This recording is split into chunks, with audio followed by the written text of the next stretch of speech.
In the name of Allah, the most gracious, the most merciful, peace be upon you, viewers. In today's video, we will tell you about the wives of the Prophet Abraham, Sarah, and Hagar. Viewers, when Nimrod expelled Abraham from Babylon, Abraham set off for Syria with his wife Sarah and his nephew Lot. When Sarah was married to Abraham, Sarah was in a very poor condition. She had a lot of land and cattle. She gave all her wealth to Abraham. Abraham improved all matters with his skill. There was progress in cattle and agriculture to the point that no one in Babylon was better off than him. Therefore, Nimrod tried to take all this wealth from Abraham, whose full story and detailed video on the early life of Abraham has already been made, the link to which is given in the description. Abraham took Lot and Sarah and said, Surah Al-Awthar, verse number 99, I am going to my Lord, that is, to Jerusalem. He will soon guide me. Prophet Abraham, peace be upon him, was a jealous man, so he locked his wife, Sarah, in a box on this journey, so that she would be safe from the eyes of strangers. But on the way, he reached the country of the Copts, that is, Egypt, which was ruled by 1 billion kings. At the border of this country, a soldier stopped Prophet Abraham, peace be upon him, to pay the tax on his wealth. While examining his belongings, he came to the box and said, Open this box and show me. Prophet Abraham, peace be upon him, said, Suppose this box is full of gold or silver. Now, I will give you whatever you want for it, but do not open it. He said, Until you open the box, it cannot be accounted for. At that moment, he opened the box.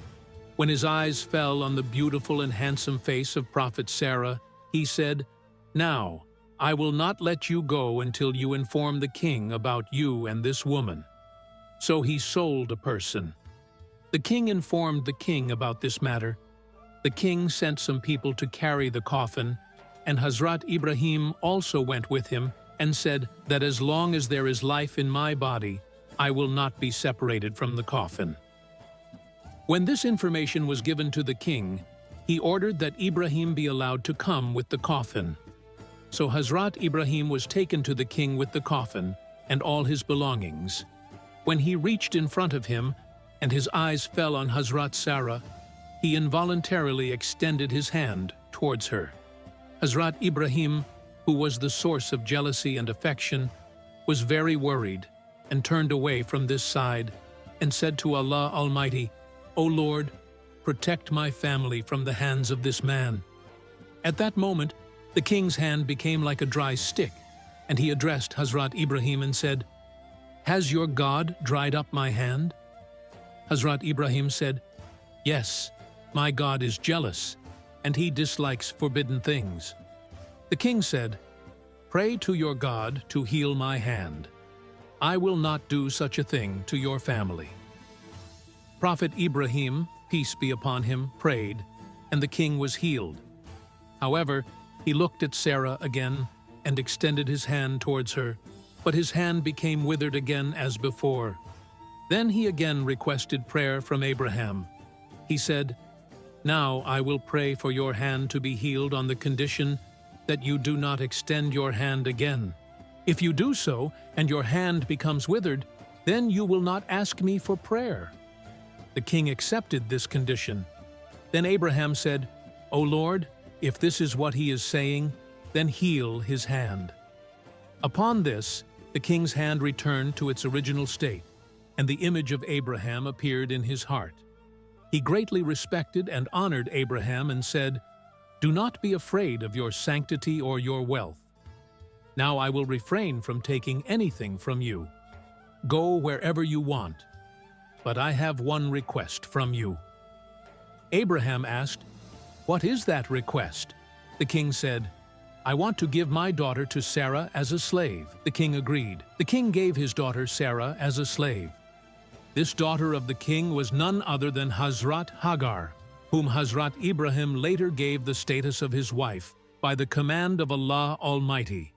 And from her homeland, Allah Almighty gave Hazrat Ishmael to Hazrat Ibrahim. Hazrat Ibrahim set out with his family and wealth. The king also followed him to pay homage to him. Allah revealed to Hazrat Ibrahim that he should stand up and not go ahead of the king whom you have conquered, but rather go ahead of him and follow him and pay homage to him because he is defeated and helpless despite his kingdom, whether he is a good or a bad person. Hearing this, Ibrahim stood up and said to the king, "Go ahead, so that I may pay homage to you and put you first and follow you because of your honor and respect." The king asked, "What happened? Your God has made such a revelation?"